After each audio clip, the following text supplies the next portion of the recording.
Praise the Lord. பிரியமானவர்களே, இன்று ஜெபம் என்பது மின்சாரத்தை போன்று வல்லமை உள்ளது என்பதை பற்றி இன்று நாம் தியானிக்க இருக்கின்றோம். இதை தியானித்து நாமும் அந்த ஜெப வல்லமையை பெற்றுக்கொள்ள ஜெபிப்போம்.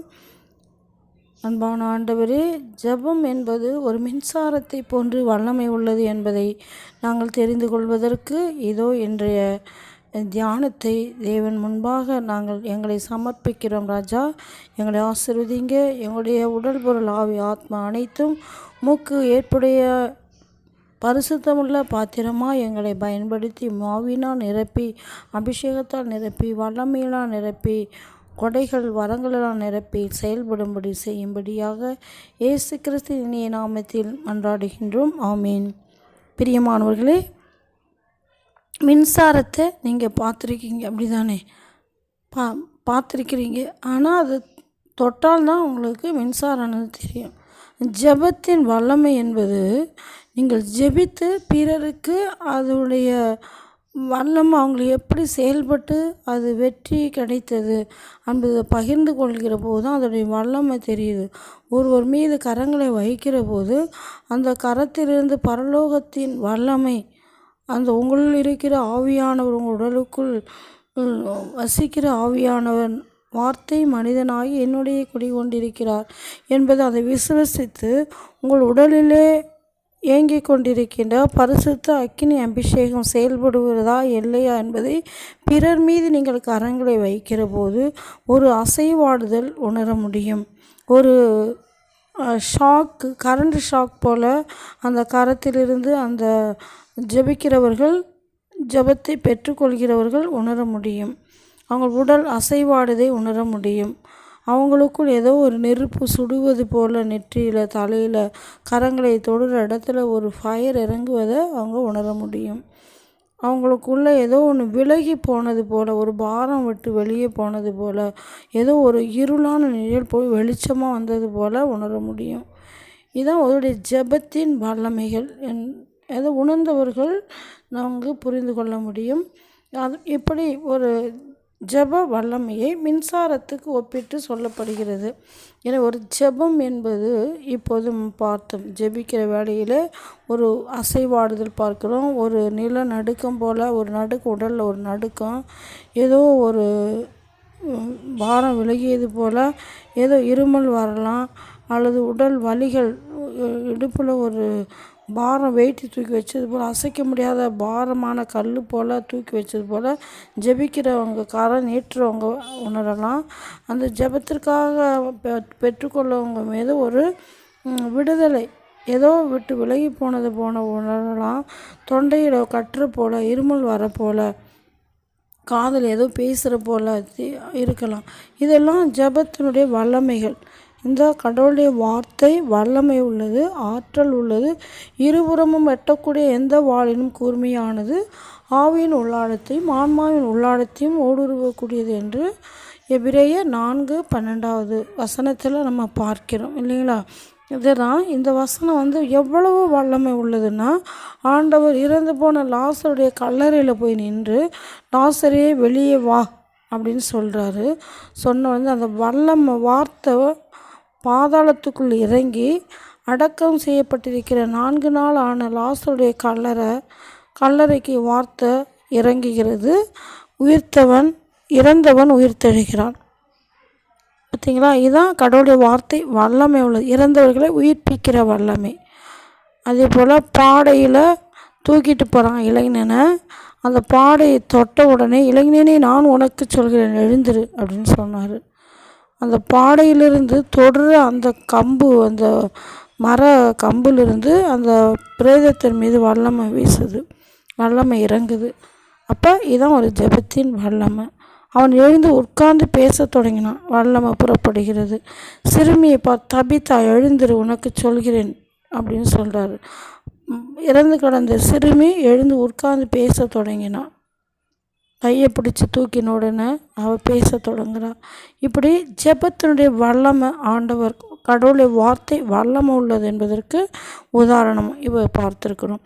காற்றையும் கடலையும் பார்த்து இறையாதே, அமைதியாக சும்மா இரு அப்படின்னு சொல்லி காற்றை பார்த்து கடலை பார்த்து சொன்னபோது, கரத்தை நீட்டின போது அப்படியே இறையாமல் அமைதியாக இருந்தது.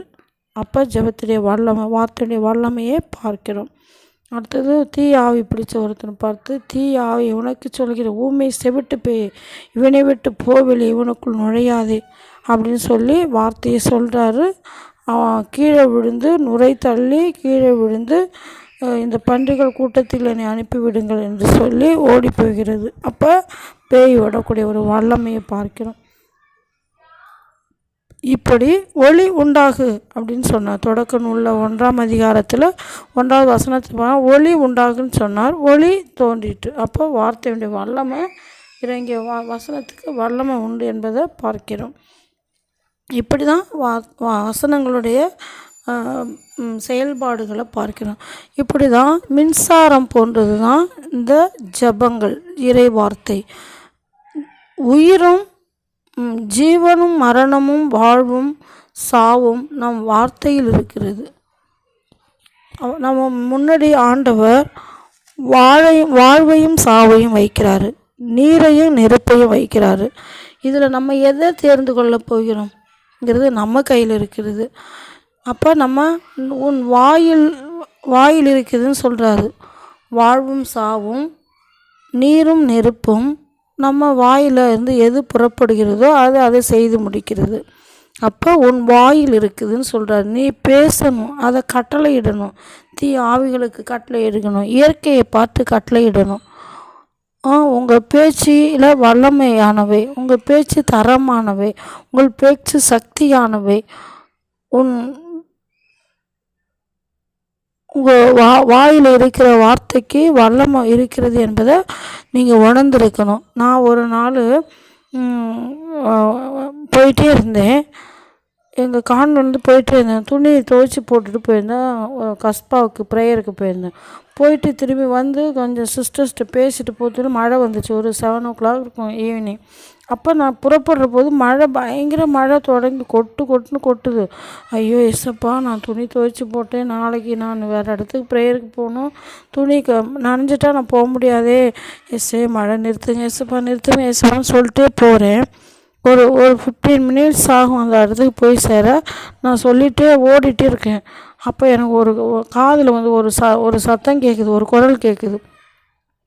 நீ அந்த நீராவி மண்டலங்களுக்கு கட்டளையிடு.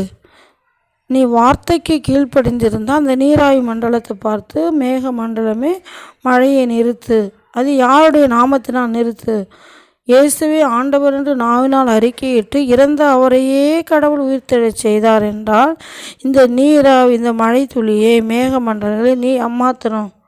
நீயும் நானும் சேர்ந்து ஆண்டவருக்கு நாளைக்கு நற்செய்தி அறிவிக்க போகணும். அதனால் நீ கீழ்ப்படி. நாளைக்கு நம்ம ஆண்டவரை போய் பிறருக்கு பிதாசுதன் பரிசுத்தாவின் பெயரால் படைப்புக்களை நற்செய்தி அறிவிக்க சொன்ன அந்த வார்த்தையை கொண்டு செல்பவர்களாக இருக்கணும். நீ தடையாக விதிக்கிற. இப்போ நான் உனக்கு சொல்கிறேன், நீர்த்துளிகள் நிறுத்தப்படட்டும் அன்னு உள்ளூர நம்புகிறேன், வாயினால் அறிக்கையிடுகிறேன், இதனால் நான் மழையிலிருந்து விடுதலை பெறுகிறேன் அப்படின்னு அந்த ரோமையர் 10:10 வசனத்தை ஆண்டவர் என் காதில் சொன்ன. இந்த வார்த்தையை வச்சு நீ கட்டளையிடு, நீராய் உனக்கு கீழ்ப்படியும் அப்படின்னு வார்த்தை எனக்கு காதில் விழுந்தது. அப்போ ஒரு 7 மணி இருக்கும், நடந்து போயிட்டுருக்கும்போது. அப்போ அந்த வார்த்தையை கேட்டு நான் சொல்லிகிட்டே போகிறேன். ஒரு 3 தடவை சொன்னேன். அந்த மழை ஸ்லோவாச்சு. 4 தடவை சொன்னேன், 5 தடவை சொன்னேன். ரொம்ப கம்மியாகிடுச்சு. பட பெரிய அந்த கல்மழை போல் வந்தது. மழை ஸ்லோவாச்சு. அப்புறம் ஓடி போய் அந்த துணியை எடுத்துகிட்டு நான் உள்ளே நுழைஞ்ச உடனே எப்படி தொடங்குச்சோ அந்த கல்மழை போல் அந்த மழை ரொம்பமா அதிகமாக ஆச்சு. அப்போ தான் அந்த வார்த்தையுடைய வசனத்தை, இறை வார்த்தைக்கு நம்ம கீழ்ப்படிந்தால் இயற்கைகள் நமக்கு கீழ்ப்படியும், மழை கூட நமக்கு கீழ்ப்படியுது அப்படிங்கிறத நான் உணர்ந்திருக்கேன். அதனால தான் உங்களோட பேசுகிறேன். ஒரு நாள் அதே போல் நான் இருந்த ரூமில் ஃபேன் ஓடலை. அது எலக்ட்ரிஷியனை கூப்பிட்டு அதை சரி பண்ண சொன்னேன்.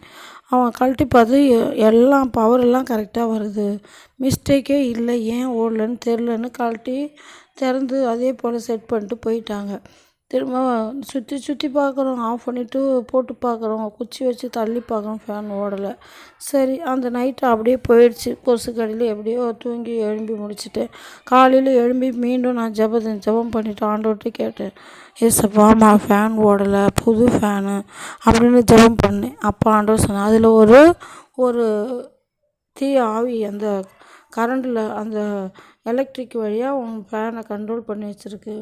நீ அதுக்கு கட்டளை இடு. உனக்கு கட்டளை இடுறதுக்கு வல்லமை வாயில் இருக்கு இல்லையா? வார்த்தையால் நீ கட்டளை இடு. வாழ்வும் சாவும் உன் வாயில் இருக்குது. உன் வாயில் வல்லமை நிறைந்த வார்த்தை இருக்குது. நீ அதை பேசணும், அதை நீ கட்டளை இடணும், அதை நீ கடிந்து கொள்ளணும். அந்த வல்லமை உன்னிடமிருந்து புறப்பட்டு போனால் அது தரமானவையாக இருக்கணும், சக்திவானவையாக இருக்கணும். அந்த வார்த்தை ஒன்றை உருவாக்கணும். அதிலேருந்து அந்த தீயாவி வெளியேறி அதுலேருந்து ஃபேன் காற்று வரணும். உருவாக்கக்கூடியவை வார்த்தை ஒன்றை உருவாக்கக்கூடிய பேச்சிலிருந்து வல்லமை உருவாக்கக்கூடியவை. அப்போ நீ அந்த எது பேசிக்கிறியோ அது நடக்கும். நீ எது நிர்ணயம் செய்திருக்கிறியோ அது கண்டிப்பாக நடக்கும். நீ எதை ஆணையிடுகிறையோ அது நடக்கும். நீ இப்போ பேசு அப்படின்னார். அப்போ அந்த வசனத்தை மீண்டுமா ரோமையர் 10:10 இயேசுவை ஆண்டவர் என்று நாவினால் அறிக்கையிட்டு இறந்த அவரை கடவுள் உயிர்த்தெழச் செய்தார் என்று உள்ளூர நான் நம்புவதினால் வாயார அறிக்கையிடினால் இந்த ஃபேன் இப்போது ஏசி நாமத்தினால் இதில் கிரியை செய்கிற ஆவியை வெளியேறு ஏசி நாமத்தினால் உனக்கு கட்டளையிடுகிறேன். நான் நாவினால் அறிக்கையிடுகிறேன், இப்போது நான் உன்னிடமிருந்து விடுதலை பெறுகிறேன் அப்படின்னு சொல்லிட்டு திரும்ப ஃபேனை போட்டேன். ஃபேன் அழகாக ஓடிச்சு அடுத்த நாள். பார்த்தீங்களா? அப்போ நம்ம வார்த்தைக்கு கீழ்ப்படிந்தோம்னா அந்த ஃபேன் கூட கீழ்ப்படிந்த அந்த ஃபேனில் உட்காந்துருந்த தீமையான ஆவி வெளியேறுச்சு. விசுவசித்தால் கீழ்ப்படிந்தால் நம்பினா நடக்கும். அது எனக்கு என்னுடைய எக்ஸ்பீரியன்ஸை நான் உங்களோட பகிர்ந்துக்கிறேன். இப்படி நீங்களும் கட்டளையிட்டு பாருங்கள். நாலு அதுதான் வேலை செய்யும். உங்கள் வார்த்தை நிச்சயமாக வேலை செய்யும். நல்ல விதமாக பேசினா நன்மையான வேலை செய்யும். மோசமானதாய் பேசினால் மோசமானதாய் தான் வேலை செய்யும். மின்சாரம் பார்த்துருக்கீங்க, அது பச்சையா, சிவப்பா, மஞ்சளா, ரெட்டா, என்ன கலர்னு உங்களுக்கு தெரியுமா? தெரியாது. பார்த்தது இல்லை. அது கலரை பார்த்தது இல்லை, அது நிறத்தை பார்த்தது இல்லை. ஆனால் அது மின்சாரம் உபயோகப்படுத்தினால் தெரியும். சுவிட்சு போட்டால் ஃபேன் ஓடும், சுவிட்சு போட்டால் லைட் எரியும். அப்போ தான் வேலை செய்யுது, கரண்ட் இருக்குது இல்லைன்னு கண்டுபிடிக்க முடியுது. அப்போ மின்சாரத்தை நீங்கள் நம்புகிறீங்களா? அந்த லைட்டு ஒயரு இருக்குது, அந்த சரியாக பயன்படுத்தினால்தான் அந்த ஃபேன் ஒயரு, லைட் ஒயரு, ஒரு ஸ்பீக்கர், ஒரு பாட்டு கனெக்ஷன் கொடுக்கணும். அந்த கரெக்டாக கனெக்ட் பண்ணால் தான் அதனுடைய பவர் அதுக்கு நீங்கள் எது பயன்படுத்திங்களோ அது கேட்க முடியும். ஒரு பாடல் ஸ்பீக்கர் கேட்க முடியும். ஒரு ஃபேனுக்கு ஒரு கனெக்ஷன் கொடுத்தா அந்த ஃபேன் காற்றை நீங்கள் அனுபவிக்க முடியும். ஒரு மைக்குக்கு ஒரு கனெக்ட் பண்ணால் அந்த மைக்கில் நீங்கள் பேச முடியும். இப்படி அந்த கனெக்ஷன் பிரைஸ் லார்ட், ஹல்லேலூயா. இப்படி அன்புக்குரியவர்களே, நாளை அல்லது இன்று எதை தான் நீங்கள் வேலை செய்யணும், எந்த வார்த்தையை நிச்சயமாக வேலை செய்யுங்கிறத நாளை அதுதான் வேலை செய்யும். உங்கள் வார்த்தை தான் நிச்சயமாக வேலை செய்யும். நல்ல விதமாக பேசினால் நன்மையாக வேலை செய்யும், மோசமானதாய் பேசினால் மோசமானதாய் வேலை செய்யும். மின்சாரம் பார்த்தீங்க, பச்சையா, சிவப்பா, மஞ்சளா, கலரா எதுன்னு பார்த்தது இல்லை. ஆனால் அந்த ஒயர் கனெக்ஷன் பண்ணும்போது, அந்த ஃபேன் ஓடுற போது, லைட் எரியிற போது, ஸ்பீக்கர் பாடுற போது இது வேலை செய்யுதுங்கிறத அறிஞ்சிக்கிறீங்க. இப்படி தான் நம்ம ஜெபிக்கிற பொழுது அந்த ஒயர் எப்படி கனெக்ஷன் கொடுக்குறீங்களோ அது சரியாக அந்த கனெக்ஷனை நீங்கள் கனெக்ட் பண்ணியிருந்தா, ஆண்டவரோடு கனெக்ட் பண்ணியிருந்தா, அந்த லைட்டோட ஒயர் கனெக்ட் பண்ணியிருந்தா, ஃபேனோட கரெக்டாக ஒயர் கனெக்ட் பண்ணியிருந்தா, ஸ்பீக்கரோடு கரெக்டாக ஒயர் கனெக்ட் பண்ணியிருந்தா ஓடுதோ, அதே போல் ஆண்டவரோடு உங்களுடைய கனெக்ஷன் இருந்தால், உங்களுடைய சிந்தனை ஆண்டவரோடு கனெக்ட் பண்ணியிருந்தால், உங்களுடைய கிறிஸ்துவிலிருந்த மனநிலை உங்களுள் கனெக்ட் பண்ணியிருந்தால், அன்பு இயேசுடைய அன்பு உங்களுக்கு கனெக்ட் பண்ணியிருந்தா, இரக்கம் உங்களுக்கு கனெக்ட் பண்ணியிருந்தா, தாட்சி உங்களுக்கு கனெக்ட் பண்ணியிருந்தா, நம்ம அதே போல் செயல்பட முடியும். அப்போ சரியாக அதுக்குள்ள பலன் கிடைக்கிது. தவறாக பயன்படுத்தினா தவறாக பயன்படுத்தினா அந்த ஒயரை செத்து போகிறாங்க மனிதர்கள். அந்த ஒயர் வந்து தவறாக கொடுத்தா கரண்ட் ஷாக் அடித்து செத்து போகிறோம். அதே போல் வார்த்தைகளை, இறைவனுடைய வார்த்தைகளை கரெக்டாக ஜெபித்து அதை தகுந்த முறையில் தயாரிப்போடு ஆண்டவரை துதித்து அவரை ஆராதித்து மகிமை செலுத்தி அவரை பார்த்து பேசுவது மட்டுமல்ல, அவரை போல வாழணும், அவரை போல ஸ்துதிக்கணும், அவரை போல படிக்கணும், அவரை போல நம்ம பரிசுத்தமாக இருக்கணும். இதுதான் நம்ம வந்து நம்ம வார்த்தையில் தாறுமாறாக பேசினால் தாறுமாறாக தான் நடக்கும். தாறுமாறாக பேசினா தாறுமாறான வாழ்க்கை தான். ஒருத்தருக்கு ஒரு பிளெஸ்ஸிங் கொடுக்குறீங்கன்னா நல்ல ஆசீர்வாதமாக சொன்னால் அது கண்டிப்பாக நடந்தேறும். வசனத்தை வச்சு ஜெபிச்சா நீங்கள் அது அப்படியே நடக்கும். இதுதான் உங்களுக்கு உங்கள் வாழ்க்கையில் நடக்கும். இதுதான் ஜெபத்தின் வல்லமை எப்படிங்கிறத நீங்கள் தெரிந்து கொண்டிருப்பீங்க. இதே போல் நம்ம வாழ்க்கையிலும் கூட அன்பு எப்படி வேலை செய்யுது அப்படிங்கிறத நம்ம தெரிந்து கொள்ளணும். அன்புக்குரியவர்களே, இப்போ ஆண்டவர் நமக்கு தந்த தகுதி இருக்குது, வல்லமை இருக்குது, திறமை இருக்குது. இது எப்படி மனிதன் பயன்படுத்தணும், அதை பயன்படுத்தாவிட்டால் அது எப்படி வீழ்ச்சி அடைந்து செயலிழந்து போயிடுது, அது இறந்து போய் விடுகிறது. கொடுத்த திறமையும் அழிஞ்சிடும், கொடுத்த வல்லமையும் மங்கி போயிடும், செயல்படாமல் போயிடும், தகுதியும் இல்லாத போயிடும். அப்போ எப்படி கடவுள் நமக்கு தந்த தகுதியும் வல்லமையும் திறனையும் மனிதன் பயன்படுத்த வேண்டும் அப்படின்னு விரும்புகிறாரு. இல்லாவிட்டால் அதை திறமையையும் தகுதியையும் வல்லமையும் பயன்படுத்தாவிட்டால் அது மெல்ல மெல்ல வீழ்ச்சி பெற்று இறந்துவிடும். அப்படியே விசுவாசமும் உண்மையில் ஜீவனுள்ள கடவுளை பற்றி உறுதியாக இருக்க வேண்டும். உண்மையான ஒரு விசுவாச நம்பிக்கையோடு நீங்கள் ஜெபித்து பார்க்கணும். இல்லை என்றால் பாவமெனும் அதிர்ச்சி ஏற்படுகையில் சந்தேகமாக மாறிவிடும். விசுவாசம் இல்லாத ஒன்று நீங்கள் செயல்பட முயற்சி பண்ணிங்கன்னா அது சந்தேகமாக மாறிவிடும், அதிர்ச்சியாக மாறிவிடும். அடிக்கடி சிலர் இவ்வாறு தான் நம்ம சொல்கிறத பார்த்துருக்கோம். ஏதாவது பாசிட்டிவாக சொல்லுது, நெகட்டிவாக சொல்லலாம். என்னுடைய இந்த சந்தேகம் அகற்றப்பட்டால் நான் விசுவசிப்பதற்கு ஆயத்தமாக இருப்பேன், நம்பிக்கையாக இருப்பேன் அப்படின்னு சொல்லுவாங்க.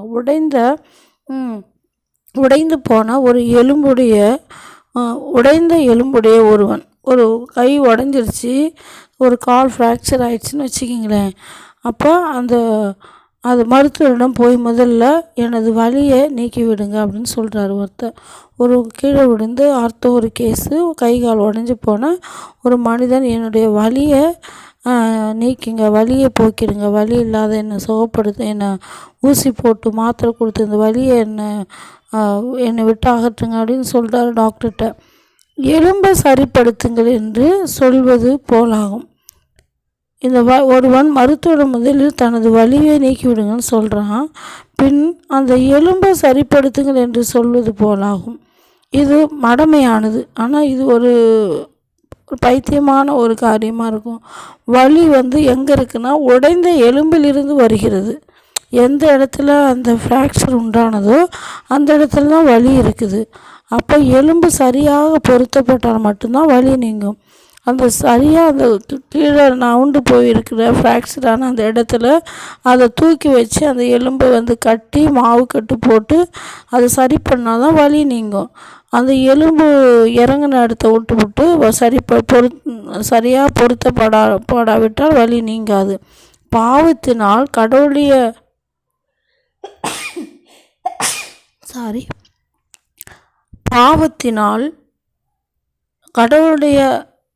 கடவுளுடன் மனிதனுக்கு இருந்த இணைப்பு துண்டிக்கப்படுகின்றது. இதனால் எப்படி ஒரு மனிதனுடைய எலும்பு அந்த விரிசல் பட்டு வலி உண்டாகுதோ, அந்த எலும்பை அதோட கனெக்ட் பண்ணால் தான் அந்த வலி குறையும்.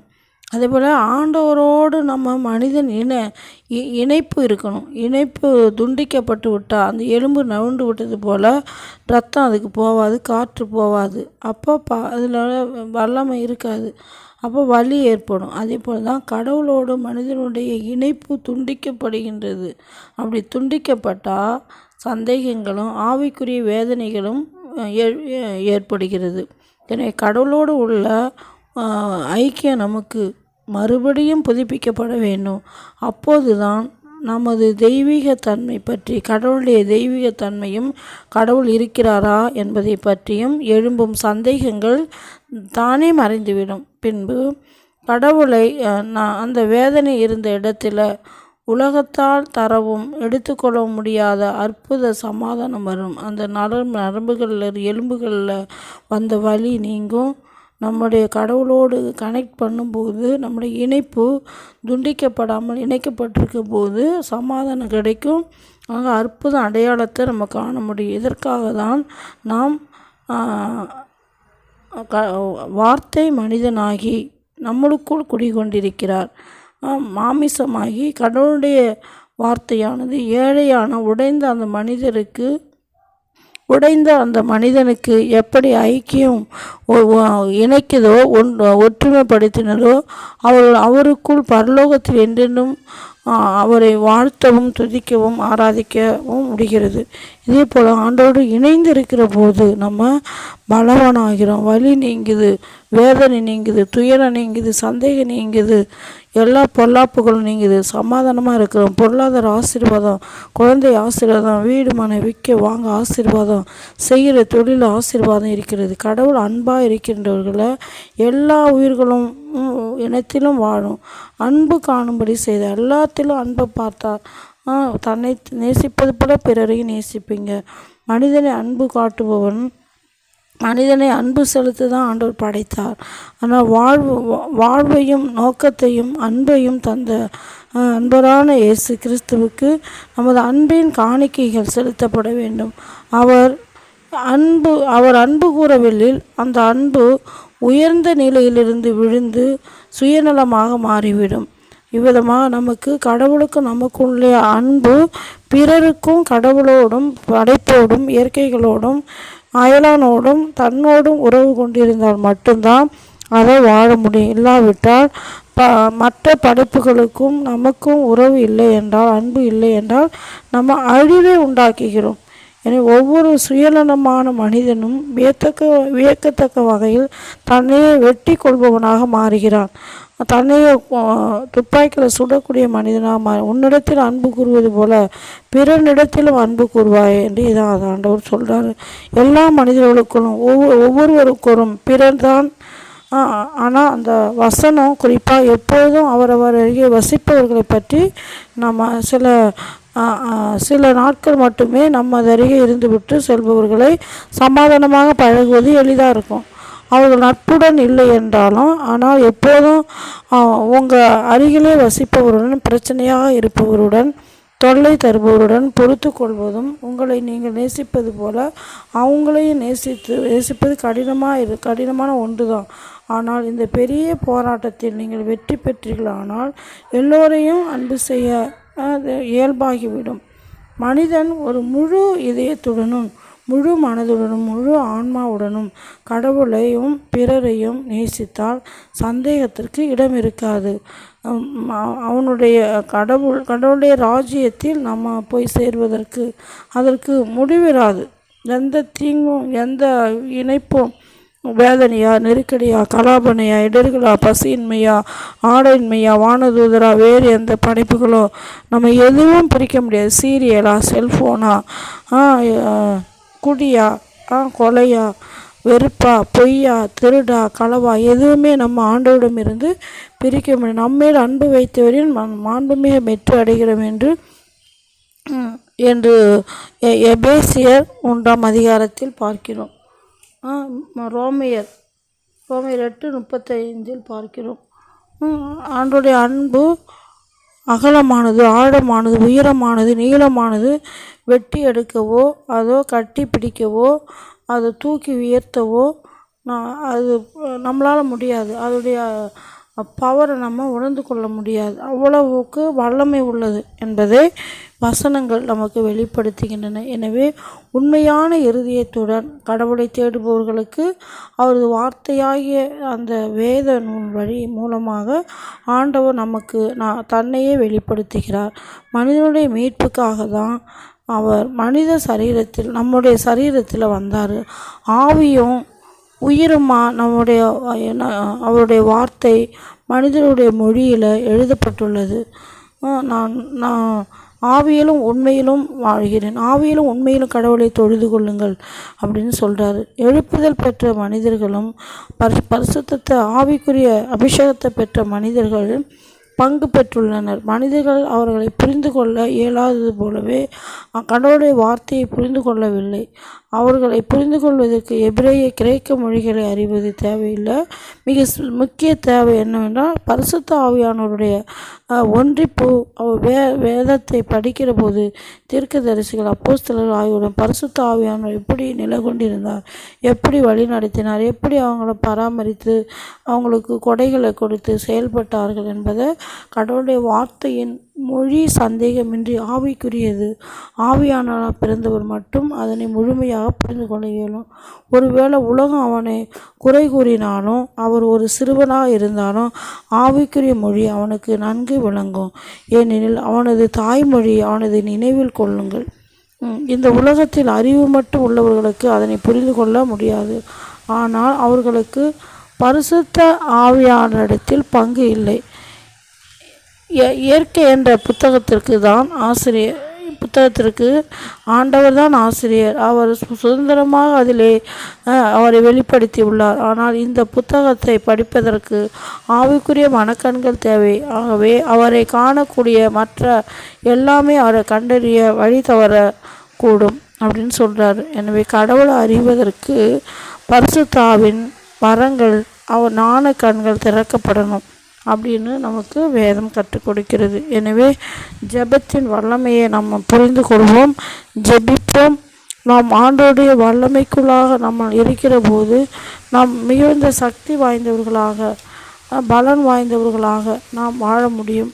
எனவே ஆண்டவர் அவரின்றி அணுவும் அசையாது என்று வேதத்தில் பார்க்கிறோம். எனவே அன்பானவர்களே, நாம் இறையை தேடி இறைவனை போல வாழணும் என்றால் நாம் வேதத்தை வசனங்களை கையாள்வோம்.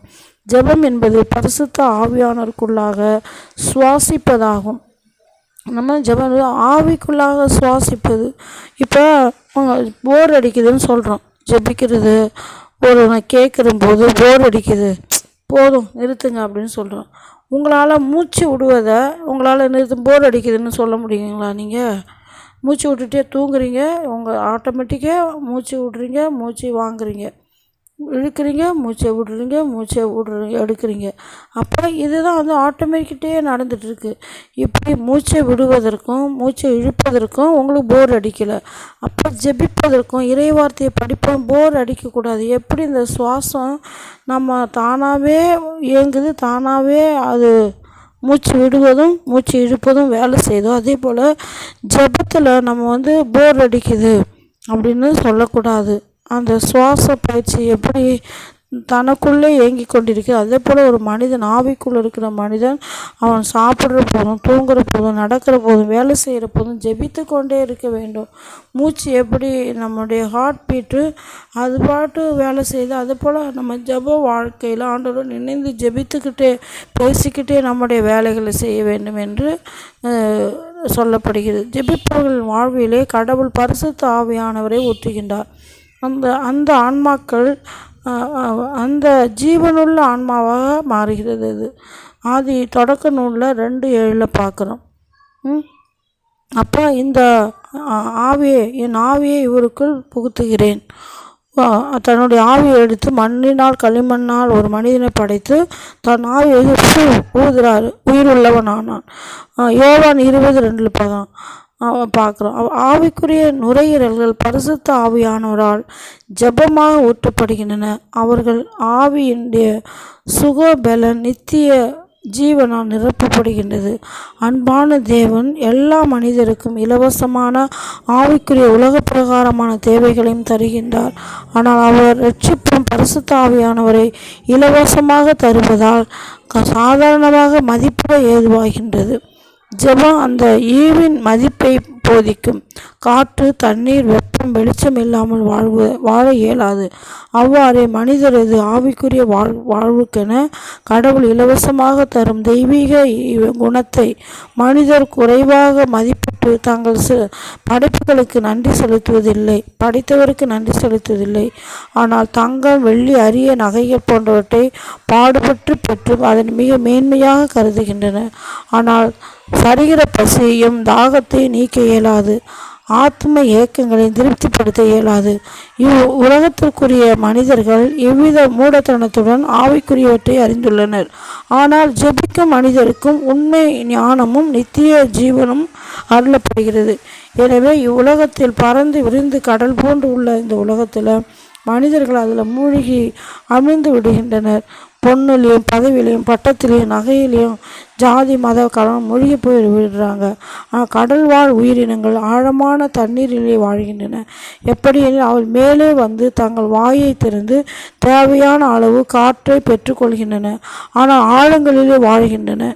அதே போல் தனிப்பட்ட ஜெபம் செய்வதனால் வாழ்க்கை சமுத்திரத்திற்கு மேலாக வந்து உயிர் தரும் பரிசுத்த ஆவியானவரை பெறும் மனிதர்கள் இவ்வுலகில் பாதுகாப்புடன் வாழ்கின்றார்கள்.